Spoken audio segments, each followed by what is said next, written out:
Hi, everyone. It's Ryan Fowler here with my good friend Jordan Kurtz, Inner Game Group Live every Saturday. Sorry, we're a few minutes late. We're having internet problems. Tim's not available today, but we still have a really good show for you today. We're going to show a clip where Dr. Gad Saad's being interviewed. He's a business professor, but also an evolutionary psychologist. And he goes into the how people are evolutionarily wired to respond to others who have very good mindsets. He has a really interesting story of his brother who is an Olympic wrestler but is 5'3", and just because he had such an amazing mindset could get any woman he wanted. So we're going to talk about how mindset, a very good mindset, literally makes you attractive, really just in general. It can help you with sales. It can help you with meeting people of the opposite sex, social situations. People just like you more if you have a really good mindset. So we're going to analyze that and the other things he's going to talk a bit about masculinity, some things like that. So it's going to be a good show today. But before we dive into that, Jordan Kurtz, Hypnosis. Jordan, introduce yourself. How you doing? Hello. Jordan Kurtz, Hypnosis. I help you find your negative limiting beliefs within your subconscious and remove them so that you can chase whatever matters most to you in your life, whatever goals you have, whatever relationships you want to improve or develop or maintain. We do it all. So happy All to be right. here. Thank you, Jordan. So let's go ahead and dive into this clip. What we do is we rewire your subconscious at a deep level. And so we're all about mindset, but we do it at the deepest level. It's not just happy thoughts or pumping yourself up, and that can help too. But we're literally rewiring your core identity. And we have seen results like this. Honestly, the one that Dr. Gad Saad gets, it's pretty extreme. I've had some people get to this level, but it just shows what an amazing mindset can do. So let's go ahead and dive in. And he is going to talk a little bit about masculinity and some other things first, which are also good. But let me go ahead and just share this and we will dive right in. Sounds good. All right, here we go. What does this all say about what's going on with masculinity at the moment? Because I've said this a few times on the show, but when you look at the stats around suicidality amongst men, when you look at mental health issues amongst men, when you look at some of the influencers that men are now drawn to more than ever, that are offering a new vision of masculinity, there's clearly some kind of transition, something going on in society at the moment as it relates to what it is to be a man. Right. You said this thing about beta male earlier on. No one wants a beta male. Right. Well, it feels like there has been a narrative that has encouraged a bit more beta maleness in society. And we're seeing a bit of like a counter movement. I've had so many women, some of which have been on the show, say to me that they've got a young son, and they are confused about the advice they should be giving their young son in such a world. I get tons of women who write to me and ask me sort of, I'm paraphrasing, where are the bold men, right? I go to a place, I'm looking super, ready to meet people. I'm easy to look at and no one approaches me. Well, if you inculcate over many generations that if I approach you and say, my God, my name is Gad, you look lovely, what a beautiful dress, that's a compliment, becomes a form of compliment rape, then is it surprising that I may be a bit ambivalent in approaching you? I mean, I often joke that given some of what is now considered #MeToo, Italy should cease to exist because the whole country is #MeToo, right? What do I mean by that? Italians, stereotypically, of course, are seducers. They pursue women. I mean, women will say, I love Italian guys, how they approach. Now, we're not talking about, being persistent to the point that they're harassing you, that they're pinning you down physically. But there is a dynamic of courtship whereby men who are bold, men who approach, men who take chances, who are confident, are going to get the pretty girl. Well, now imagine if you create a dynamic for all sorts of reasons, one of which is radical feminism, the other one of which is to pathologize half of humanity called men through the label of toxic masculinity. No, it's called sexiness.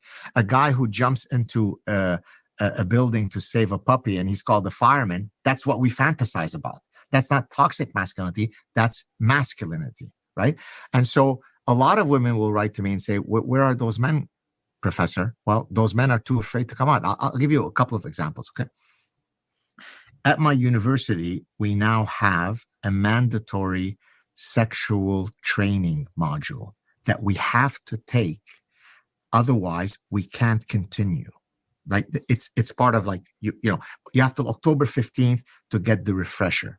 Because until my benevolent, kind employer taught me how to speak to women, I was clueless. So the first 57 years of my life, I walked around as a Middle Eastern savage, not knowing how to interact with women. Of course, I'm being sarcastic, right? But then my benevolent employer came along, and through very, very cute, condescending, and patronizing cartoon vignettes, they teach me how to act. So, a compliment that is in the wrong context could be a form of sexual violence. So, for example, you're walking down the street and you see a guy complimenting a woman, and it appears that she's not welcoming that compliment. Is that sexual violence? And so I will first, just to test the algorithm, say no. And then it comes out, ooh, I understand why you might be, but that is a form. Are you with me? Yes. So now I'm 59 with a big personality. This kind of bullshit doesn't get to me. That's why I speak openly and publicly. Now, Jordan, I have a question for you. So you're an engineer. So you went to what university did you go to? Washington State University. What was your experience? Did you experience any of this? I went to university, but that was back in 2000. You went which years? Much more recent. Yeah, they had green dot training was required. It was What is that? basically what he's describing, sexual harassment training. Mhm. That I think every undergrad is required to take in order to register for classes for the following semester or something like that. And that it's the usual kind of essay statistics that they parrot without knowing why they're misleading or wrong. And so it's like, yeah, I mean, that's I just don't know how. I don't know if what the statistics are like on like effectiveness about changing how people. I think it's to me, at least, I don't know. To me, it's just a box you check. It's like, all right, I sat there. Yeah, Like, just like whatever. So yeah, I'm going to answer this after you. I have one more question. What % of guys that come to you are afraid to talk to women, like afraid to approach them? I think it's rare that I probably find none. Well, it happens, but it's rare. It's rare that they are afraid to, or that they're not afraid to. They're definitely, if they are not afraid to, it's the exception. Yeah. And I would say that too. I would say most of the guys that come to me, I'd say probably about 80%, their approach anxiety is at least a 6, but probably the number I get the most is like an 8, 9. Yeah. Somewhere around there. And we're going to play a little bit more of this clip. There actually is, to be fair, after the clip we're going to play, there is a clip that Steve Bartlett, Diary of the CEO, he's the host of the show, plays. And it shows this woman going through this square, and in 2 hours, she gets approached by 20 different men. Apparently, she's very beautiful, and it's somewhere in Europe. I'm not sure if it's London or somewhere else. I'm not sure, but she gets approached, 20 times in 2 hours. But on the other side, more often the complaint we hear from women is men aren't approaching me. And it is an issue. I mean, the birth rate is down worldwide. It's kind of crazy. So the thing that's worse than a woman getting approached by too many men is not getting approached by any. And then no one has babies, etc. But we'll keep going on this. Yeah, go ahead. Well, so do you think that it's... I don't know if guys aren't approached. I kind of disagree with God a little bit, because I don't think the reasons most guys aren't approaching is because they're afraid they're going to get Me Too'd. I think that's like an ancillary concern. I mean, it happens, but I think most guys don't have I approach agree with anxiety you. because of that. I mean, because guys have had approach anxiety since guys were approaching women. So it's like, it's not 100%. and so I don't really agree that it's like there's this huge wave of guys that suddenly don't want to talk to girls. Like, well, I maybe think there's a reasons wave are of more guys who don't have as much confidence as guys used to. Yeah. And so I find it kind of a lame excuse to just blame it all on something. Well, it's like this might happen. This might happen. Like, yeah, but I just don't think it's common. Like, just don't be creepy, I guess, is really the only... And even if you are creepy, I still don't even think that it's overly common to experience that. So, okay, yeah, we'll keep going. To the chagrin of all of academia.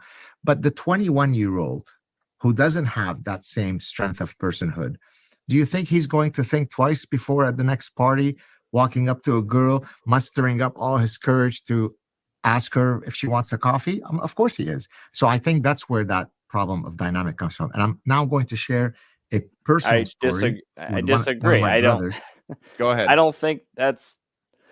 Because I think what he said before that, if I recall correctly, was he was talking about Me Too. And I totally disagree with that. I don't think that's what's causing guys to not approach. They're not approaching because they have some belief in them, which says, I'm not good enough, or I'm not good enough for that girl, or I don't deserve her. I don't deserve relationships. I'm not good enough. Having relationships is wrong.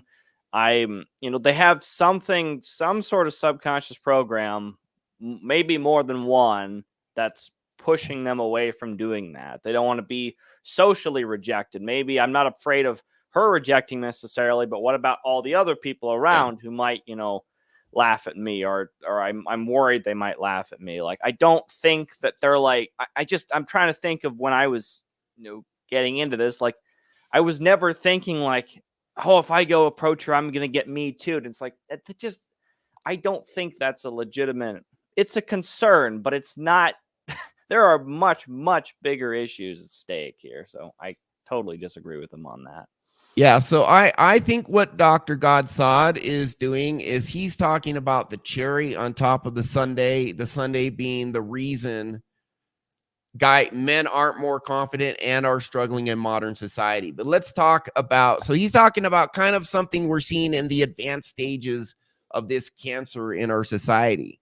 But where does it start? Like, what is the core? So I agree with you. He's not talking about the core reason men are not more confident with members of the opposite sex and in life and in general. Yeah. I would say the reason men aren't more confident is we don't have fathers and other mentors, authority figures, teachers showing men how to be men.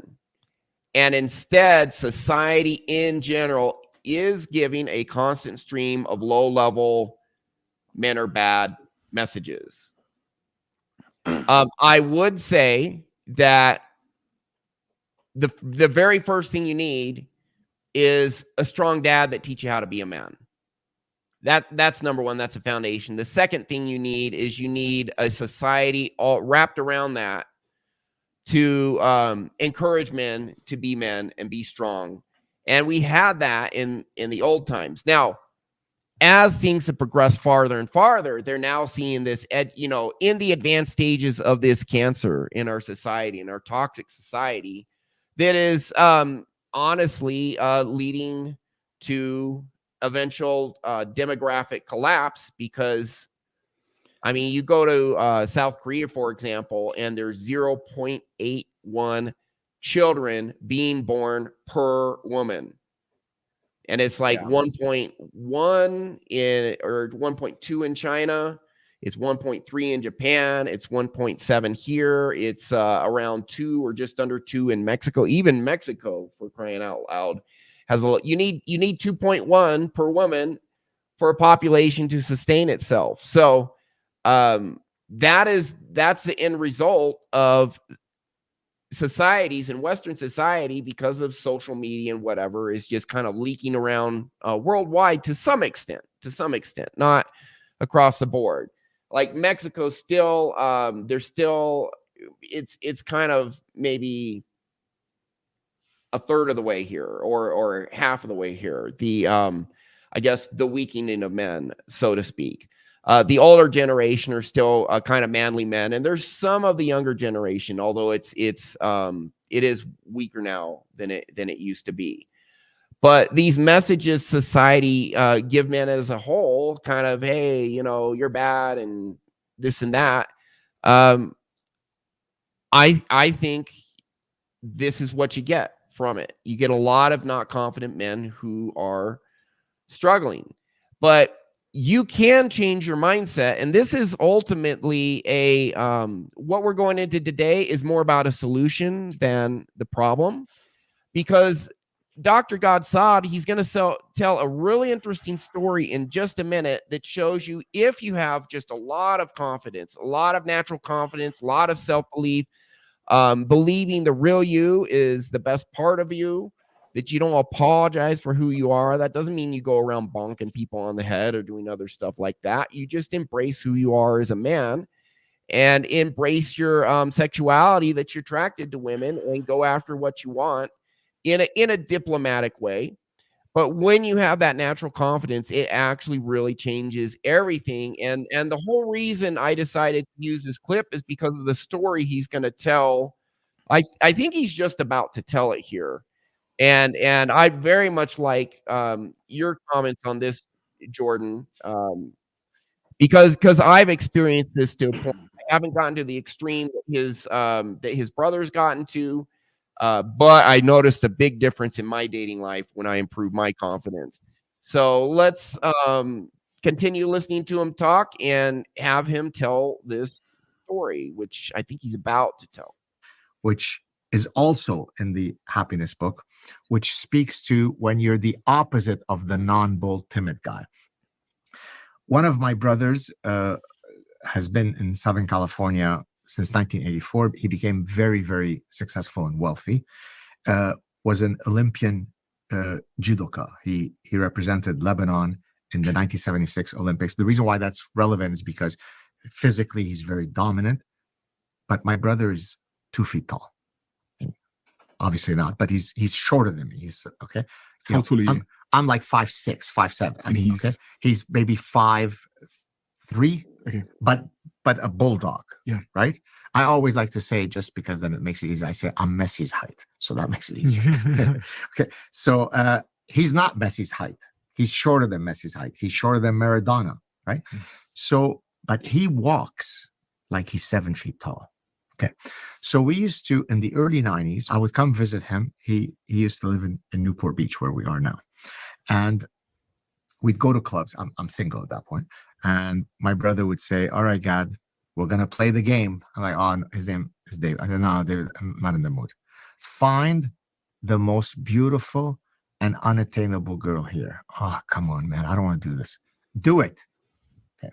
All right. So I look around. So now I want to find not only the prettiest girl, I want to find an impediment to you getting her. What's an impediment? A really domineering looking man that she's with. Therefore, that makes it even less likely that you can get her. Yes? Mm-hmm. Okay, David, I found her. The girl over there with the high heels in the middle of the dance floor. That's the one? You sure, Gad? Yes, that's the one. Okay. He stands there. Dominant tattooed guy goes to the bathroom. David, in great white shark mode, goes up to the girl. She, with her high heels, he's coming up to here. Adjust. Okay. Ha ha ha. I hear them smiling. He comes back to me, complete cold. Says, she'll call me tomorrow. Bullshit, David. No way. Zero chance. It's not happening. Next day, come. This is kind of an Arabic thing. Come. Hi, David. It's Candy. We met yesterday. The thing. I'm looking forward to meeting you. How did he do it, Stephen? He did it because testicles this big. He's 7'2" in his aura. Now, you might say, well, yeah, boy, does it add a lot of inches, metaphorically, when you have Ferraris and so on. But there's a more general story here. He owns the world. He walks like he owns it, right? But he's not of great. So if you ask women, yeah, it'd be great if I'm 6'2" and I walk big, but I could be 6'2" and very meek and very tepid and very beta, or I could be 5'7" and I'm messy. Most are going to go for messy. So, okay. So I actually not too long ago did a session for a guy who was 6'2". Yeah, I did. And struggle with the ladies. And I've seen that. I've seen guys who are very good looking, but they just had low self-esteem.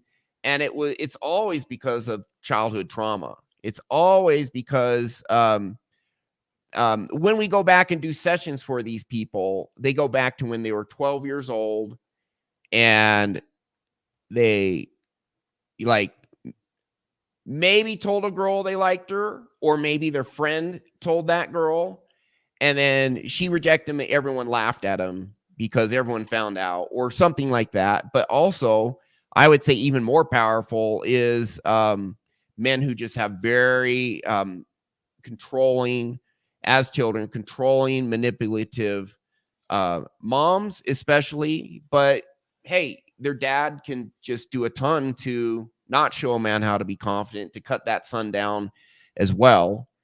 And then he grows up not being the opposite of this guy, being 6'2" and having this 5'3" boss come in and take a girl he could never get. And one of the most successful dating coaches I know, constantly surrounded by women, gets all the women he wants, gets pretty much more women than anyone I know, or he's up there. He's tied with some of the top guys, but he's probably at the very top. And he's 5'4", and he's 5'4", but his confidence, his energy is through the roof. I'll show you an example in just a moment of a guy in a wheelchair who has like a really pretty wife, and they love each other. But before I show that, do you have any comments on this, Jordan? Yeah. So that I like the key, a couple key words from his story about it was his younger brother, right? Mm-hmm. And so him walking around like he owns everything, like it's his world. That is, it's not something you can fake. It's something you have to feel. And I think when people criticize masculinity, they sometimes I think that's the element that they don't like. That it has to be your world. It has to, because they think of that as selfish. They think of that as domineering. They think of that as toxic.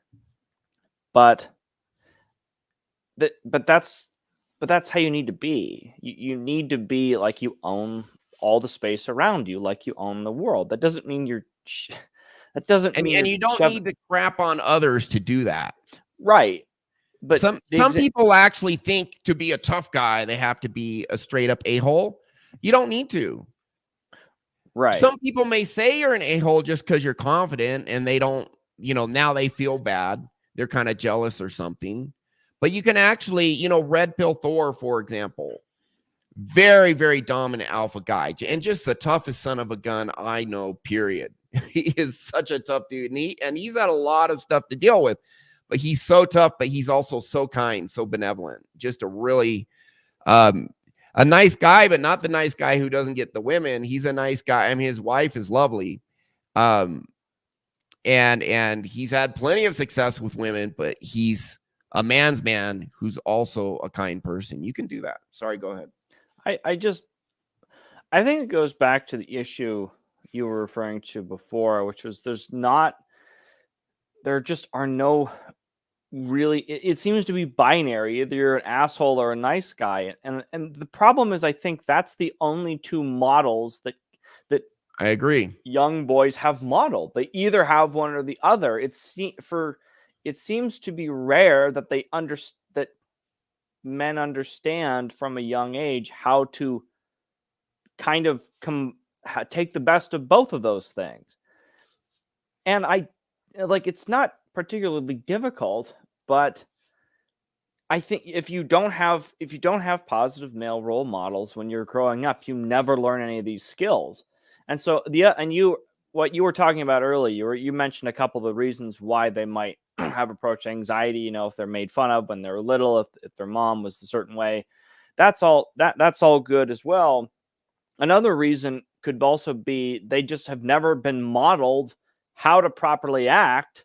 And so they have anxiety because they just don't know what to do. And so I think this problem of approach anxiety I think it's two-pronged. I think there's definitely subconscious issues, and there's also just a skill component. If you just don't know what to do, if you don't know, there's a lot of confusing messages as to what to do. Yeah, if you just don't have the social skills you need, but then you're probably not going to be successful. But if you don't have the social skills because your subconscious mind is preventing you from gaining those or learning those, then you have to address one to address the other.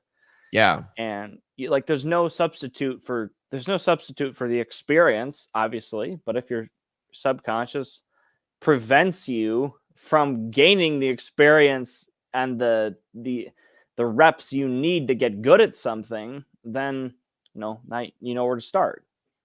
Yeah. Now, I wasn't planning on this, but I think we need to do this. I think we need to show people when you reprogram your subconscious mind, what does that actually do for your confidence? So I'm going to play, it might be 2, 3, 4 minutes, but I'm going to play a video testimony. I got like another 5 videos recorded, guys. I just haven't had time to upload them of people we've done sessions for. There's already like 30. There's already 28 or 30 or whatever on our website. People we've interviewed, 1 session, 2 session, change your life. This is going to be an interview of a guy. All he did is he listened to our free school.com RyanFowlerSOS -7231. We changed. It was Mind Chrysalis. Now it's RyanFowlerSOS. We are rebranding. We're not going to rebrand again. It's going to stick with this. I came into year and a half ago, came into this space, having done hundreds of sessions, having a high level of skill in this area, but it was John Modern Life Dating giving me a lot of clients because he's very successful and having zero clue how to market. And I said, hey, I'm going to do this full time now. I'm going to learn how to market. So we've been in this last year and a half, big learning experience, and we still got a lot to learn, but we're getting there. So we're finally getting our branding down. But go there, school.com / it's in the ticker. RyanFowlerSOS -7231. So this guy took our free program. Go there, join, get the free program too, and watch how when you reprogram your core belief, what it does to your confidence. And then how that can help with just being more likable and just more successful in general. It's also in your name. Yeah, I saw that. Oh, come on. Share screen. I'll just show you this guy real quick too. If you think unattractive guys cannot get attractive women, So Squirmy and Grubs, this guy's in the wheelchair. Look, that's it. That's his girl right there. Yeah, bitch. And he's not the only one. You look at Sean Stevenson. He married a really great lady too, attractive lady as well. Sean Stevenson spoke at Tony Robbins events, 10,000 per speaking engagement, got his doctorate degree. He wrote a book, Get Off Your Butt, Stop Making Excuses, had a TED Talk, died a multimillionaire, had a lovely wife. This guy here, watch his videos. He is just an authentically, naturally funny, confident guy. Now, I would also say 99% of women wouldn't go for him. But there's that 1, 2, 3% who really don't care about looks. Like, you know, looks maxers or black pill, red pill. They say, oh, you know, it's, you know, but the truth is, yeah, looks matter, but not for everyone. Doesn't matter for her. This guy is super confident, funny guy. Squirmy and Grubs, go to the YouTube channel. You can see it right there and just watch him. Just watch him. He is never self-conscious. He never shows doubt or insecurity. He probably had just really good family, really good parents to get him there. So, but it's not a fluke because you look at Sean Stevenson. You look at this dating coach, Justin Mark, 5'4", and just constantly surrounded by women and just tons of success. And he's the real deal. He is.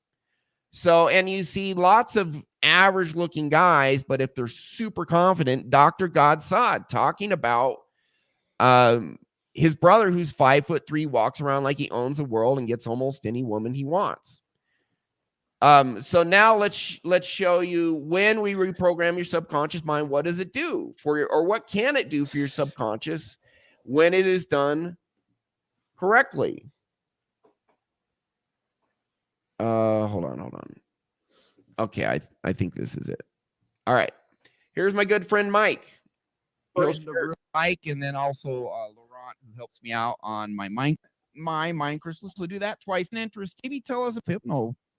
Sure, especially for the longest time, I'm 25 years old. I've always struggled with girls, and especially just initiating with them, going up, talk with them, having a conversation. Mm-hmm. I've always felt like there was just a barrier between me and walking up to that girl. And what was that feeling that kept you from doing that? Or was it something else? I just felt like I was just never good enough for any girl, no matter how attractive she was. How'd that make you feel? You see this attractive girl, maybe she even glances at you and smiles or something. What was what was that like? Even when that's happened, it just made me feel terrible. Not only having the anxiety of not being able to approach, but the shame afterwards of like, wow, Mike, you just blew it again. You had an opportunity. So you feel anxious and you don't approach, but then you feel like crap after because you didn't. Yep, exactly. And 0 to 10, that anxiety first, how strong was that? That was a 9. 9 out of 10, very strong. So for every 100 attractive girls who actually look your way like they might be interested, how many would you approach? It would have been a flat 0. Flat 0.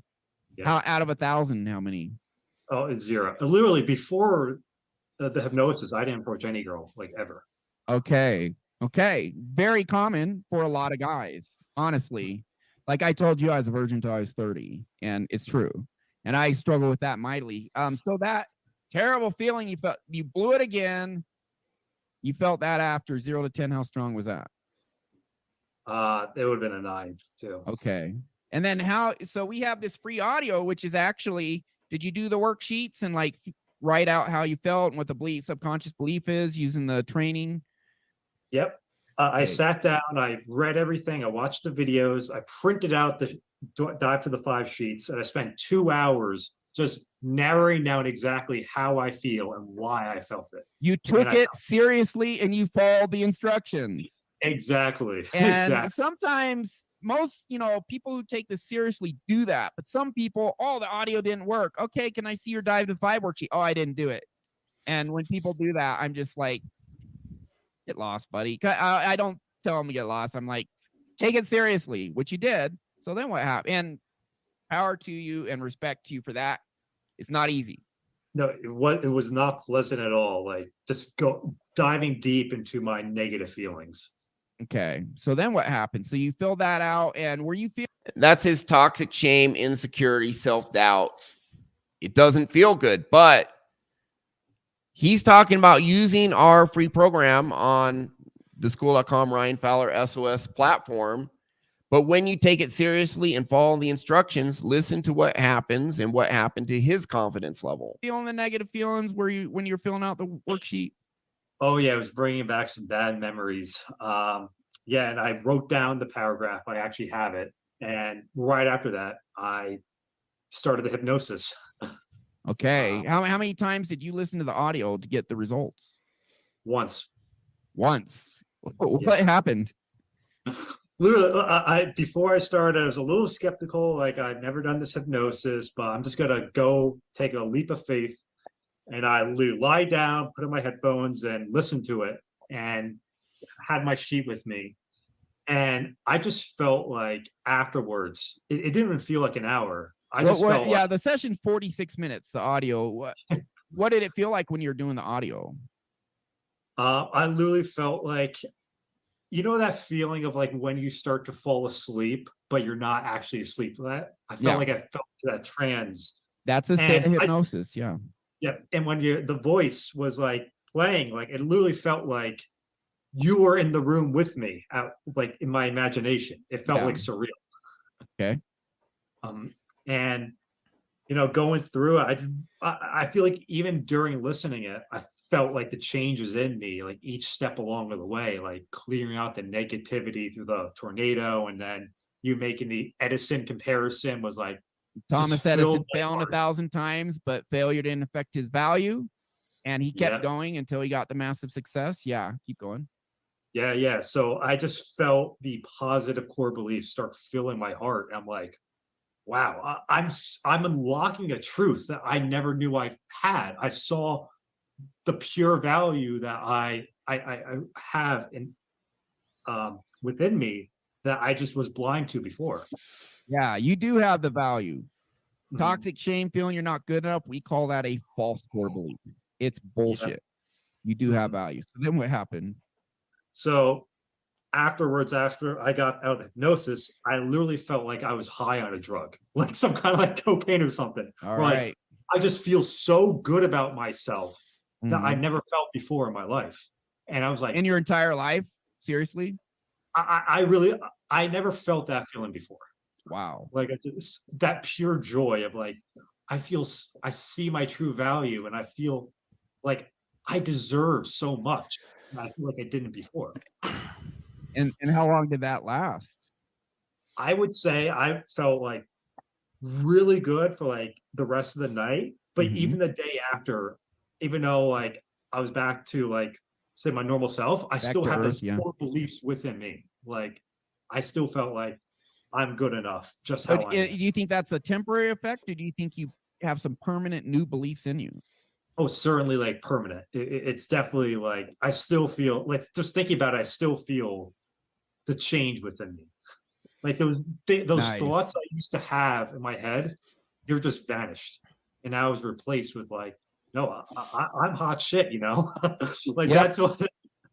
This is what we call super. I'm going to skip ahead to the part where he talks about approaching women now. Okay. It's probably not too far ahead, but neural this. But mainstream year-old methodology in the proper state, you have proper alertness to take the time. But this one, to listen, one audio, deep, before 9 out of 10, terrible feeling when you didn't approach the girl, and anxiety that kept you from approaching the girl. Now what happens after you rewired your brain for free with this process? Now what happens? So literally the next day, I went out to my local city just for cold approach, and never before in my life I did this. I approached 2 girls, and my anxiety level was like 2 out of 10. From 9 down to 2. Yeah. All right. So the big difference there is before he didn't believe in himself. Now he does. Right. He didn't believe in his ability and value, but now he believes in it. It changes everything. That 5'3" guy that approached that gorgeous girl who was with a 6'2" alpha, or just really, you know, good looking, dominant 6'2" guy, but got her number and she called him and said, let's meet up. He had super high confidence. He believed in his ability and value. You get that in your core. And I noticed that for myself, that now I'm not saying Jordan or I, or, you know, even this guy who's 5'3", I'm sure there's women who rejected him, ghosted him, left him. It happens to everyone, you know, ghosting, flaking, it happens to every guy, and different girls are looking for different things. They may be looking for different things because they're in luteal phase of their period now instead of estrus, or, you know, just or ovulating, or just whatever. And at different points in their life, a girl who's 22 looks for different things than a woman who, you know, is 32. But then one 22-year-old will want one type of guy, and another 22-year-old completely different. This thing, all women go for the bad boys. I know women who are very attractive who never went for the bad boy. They're just into like confident, successful guys that are a little nerdy, you know, and they totally dig that, and that's their crack cocaine, you know. So different for different. You know, different people want different types of people. Everyone gets rejected, but when you have this confidence, your success in general, and I have experience, goes way up. And it's not just with the opposite sex. It's my business doubled. My business volume doubled in 2 years. And after starting self-hypnosis, my income just went up and up and up, because I was doing more and more self-hypnosis, getting more and more confident. People like you more. And my old business, which I still do somewhat, it is a business of people come to me and I have to sell them on the service. And it's high ticket stuff. It could be a 30,000. You know, I did one job. My fee was 100,000. I've done jobs like that. And the amount of business I brought in doubled. Why? Because when your mindset is good, when people can tell that you're confident, you believe in your ability and value, they like you more. They'll buy from you more if you're a salesperson. Just that one thing. Jordan, you had a guy. Tell us the salesman story recently, the gentleman you helped out. Yeah. So I did 3 sessions with him, and give us a before and after. How was he before? What did he struggle? Yeah. You so know, he was a salesman. He was in HVAC sales. And I haven't posted this video to my channel yet, but I will. But yeah, great video. Yeah, he explains how he was one of the lowest performing salesmen at his company. And he was pretty nervous that he was going to get let go. He was already making plans in his head, like, okay, I'm gonna move back. I'm gonna move back in with my mom, and I'm gonna figure out how much money I have saved up. Like, he was making contingency plans for getting fired. And he meets with his boss, and his boss says, well, what are we going to do to fix this? And he says, all right, I'm going to hit $50,000 a month, or $50,000 this month, or I'm fired. He told his boss that. And he was doing what, 10,000, right? Yes, he was doing, his average was 10,000 a month. And he's probably making 1,000 a month income. Right. And for reference, he told me most of his teammates were doing well into 200,000 a month plus. Oh, so he was very, very low. Yeah. So he told his boss, 50,000 this month or I'm fired. And because we worked together, that month he hit 100,000. So it's double what he told his boss he was going to hit, and it's 10 times his just with that normal shift. His normal monthly rate. And it's all because, and I asked him, why do you think that is? And he said, well, when I was having those interactions with clients, I didn't feel like I was worthless. I didn't feel like they thought I was worthless. Just immediately I could do the whole process from reaching out to new leads, to setting up meetings with new leads, to interacting with those clients, to closing. That whole process, before, he felt like he wasn't good enough at every step of that process, and so it slowed him down. But after we worked together, that since we removed the primary block, which was him not feeling good enough, that process becomes, I shouldn't say effortless, but way, way easier, because he's not worried at every step of the way. Am I good enough? I'm going to fail. He's not having these constant negative thoughts over and over again. And some, and traditional, traditional mindset coaches that don't do hypnosis just say, well, you just have to control those thoughts. You just have to become aware of them, and you just have to control them and mitigate them and acknowledge that they're wrong. And that's only one part of your brain. The thoughts, prefrontal right. cortex. They're not addressing the limbic system. They're not addressing deep core identity beliefs. So their solution is incomplete. Our solution's complete, because everything you said, we talk about self-talk, cognitive thoughts, all of that, but we address the other parts of the brain in your subconscious where 90% of the action is, 95%. And we fix that very quickly. Right. And go ahead. I'm sorry. Yeah, it's just because but the normal strategy for most people is the most advice that they get is you just have to not think, just don't think that way. It's like, well, okay, that's not very. It's not enough. That's helpful. That's one part of your brain that has your conscious thoughts. If anyone right now watching this doesn't think our subconscious mind runs the show more than anything, just type in to Google what percent of our behavior is directed by our subconscious, and you'll get either 90, 95%. You go through all the articles that give you a percentage number, see the answer Google comes up with, 95% or at least 90%. I saw one article said 85% is subconscious. Everyone else is like 90, 95%. All the other studies, all the neuroscience, they all agree. You got to pay. And yet the coaches that are trying to help you just talk about your cognitive conscious mind. Right.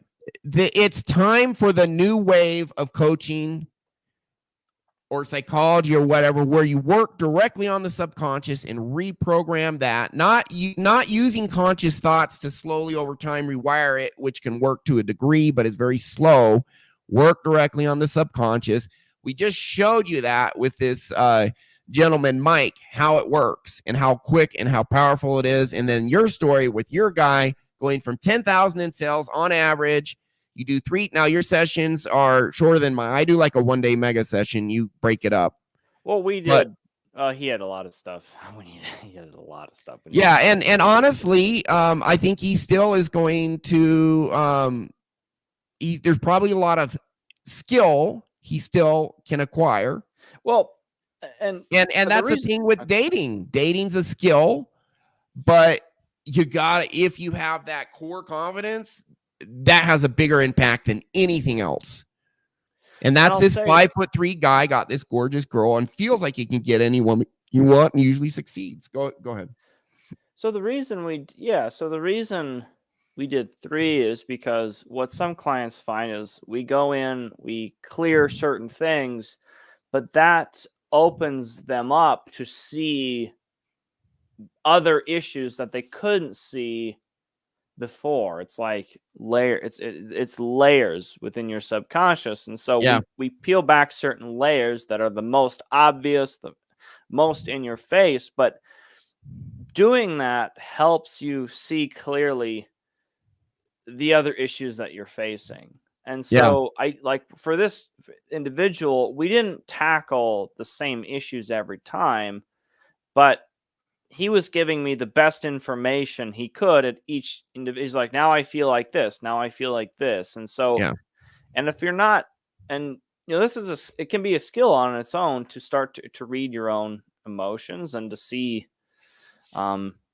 what pieces of your subconscious come from what. Yeah. So, and because certain things may feel similar, but they're totally like they came from unrelated places. And so, Yeah, you got to feel figure out the independently. message tied to the feeling. Yeah.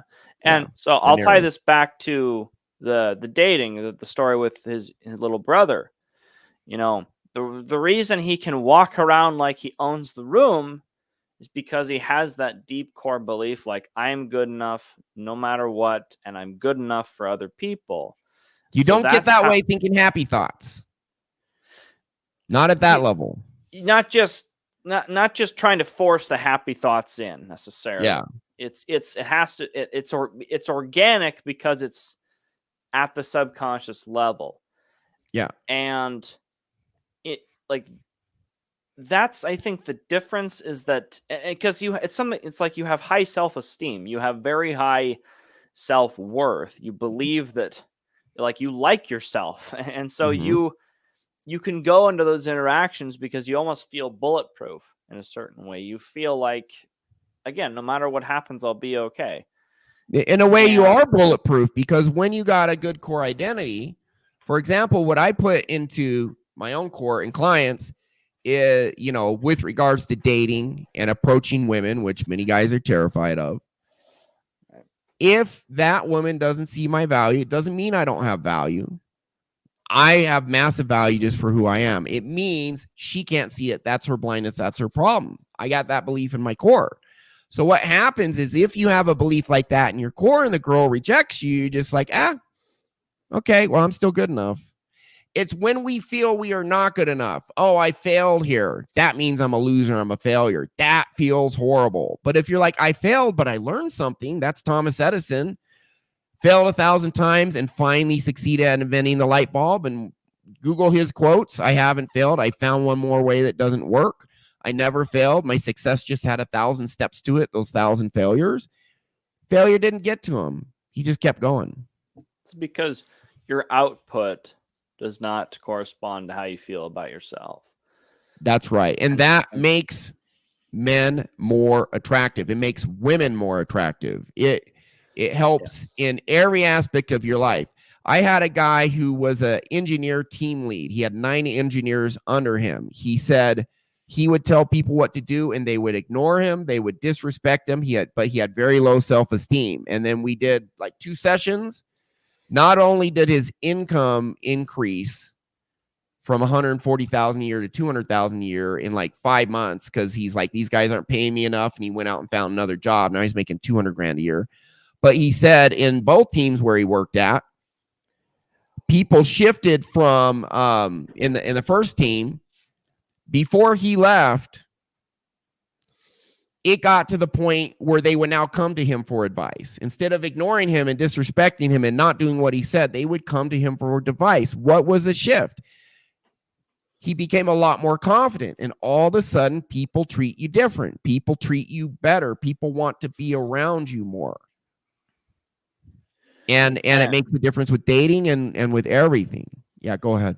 I'll ask you about, so there's a quote I like, and I want to get your thoughts on it. Yeah. Nathaniel Branden, in his 6 Pillars of Self-Esteem, he says, just like there is no such thing as too much good health, there is no such thing as too much self-esteem. You're never going to have too much. And I agree with that. Do you agree with that as well? I agree with it. I'll say that the people who are obnoxiously arrogant, who go overboard, it's because they're, for example, maybe a classic malignant narcissist who is or a sociopath, or they are intentionally covering their insecurities and they're overcompensating. They're too try hard.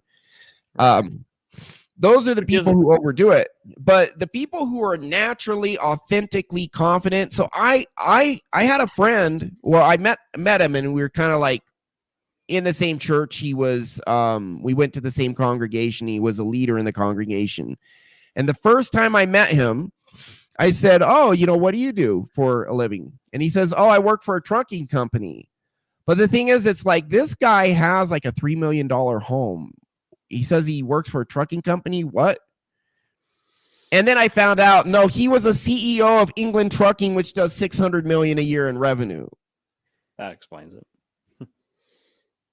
People who just have genuine confidence, they don't need to be try hard. Oh, look how awesome, look how amazing I am. Look, I'm this. I would I'm say that. that's not real self-esteem. I would say that's because It's trying to the word convince others.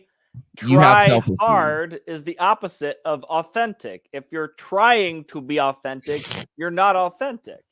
Yeah, exactly. And so so this guy, CEO of a company and a shareholder too. It was like his granddad started in 1920, and he was just he was alpha. By the way, he's probably 5'7". He was older guy, but lovely wife, lots of kids. He's successful by anyone's definition. CEO of a company that makes $600 million a year in revenue. And a leader, absolutely a leader, a dominant guy. Yeah, you have to be. He's a freaking CEO, but a kind man too.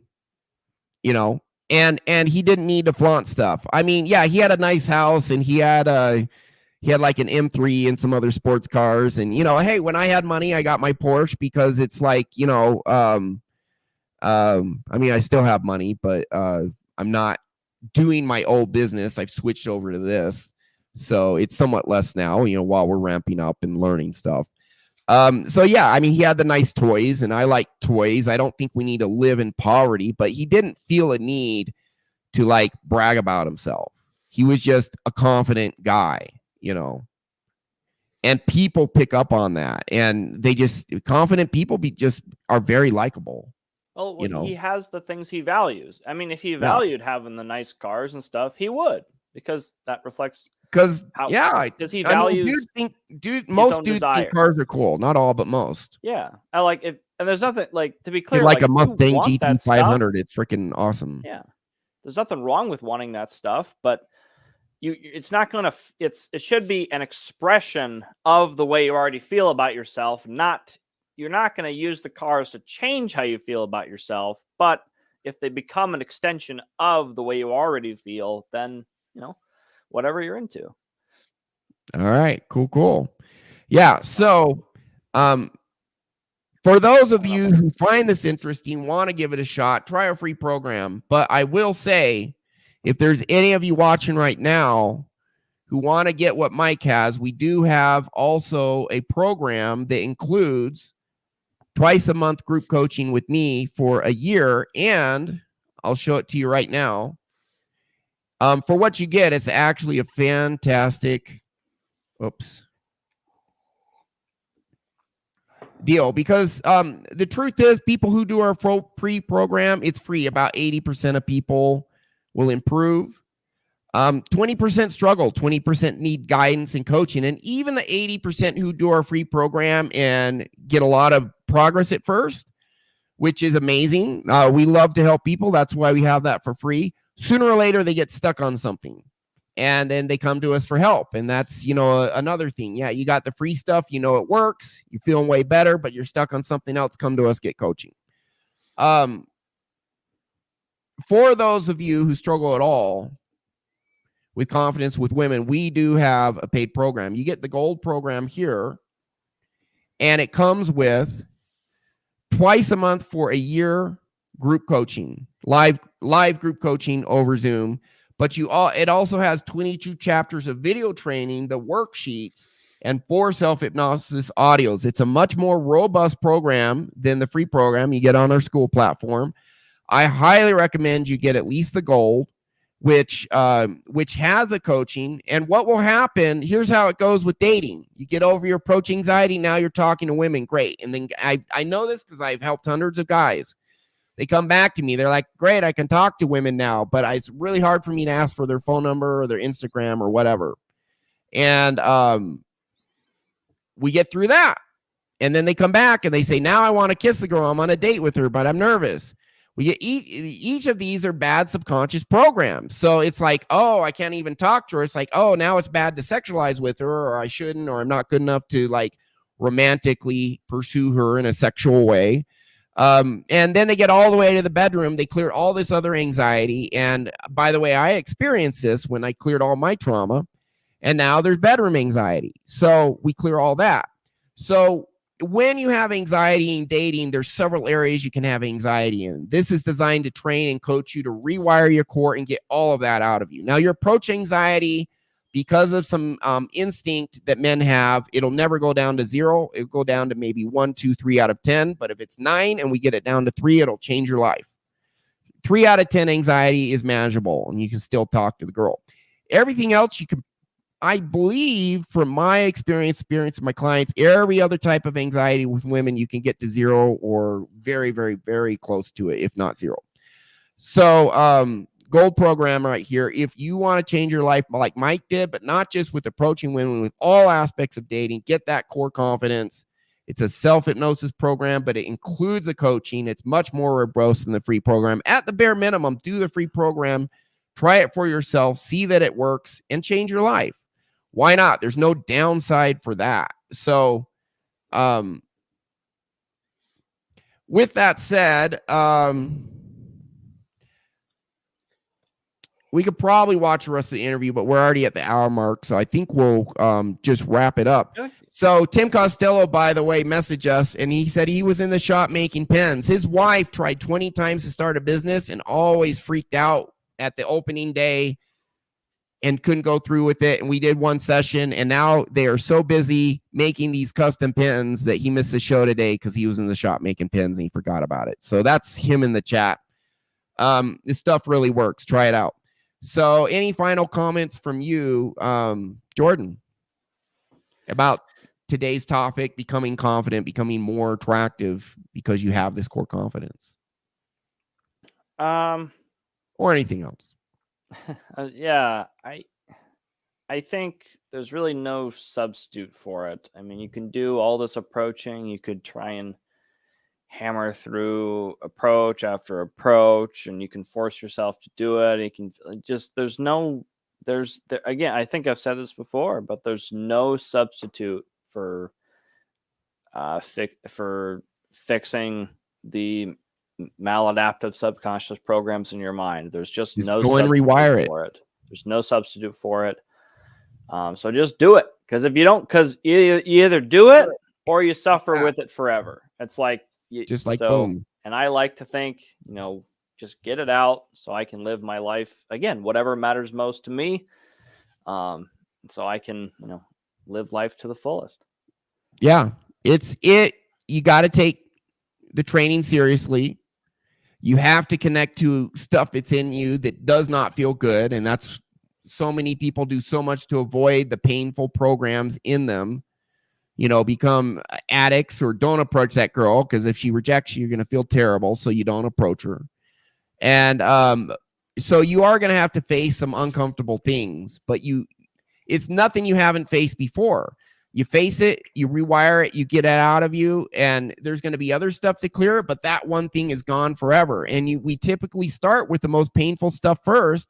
And so you can just get huge, massive confidence boosts, like permanent confidence boosts, like actually quite quickly, very, very rapidly, deeply, powerfully. It's worth it.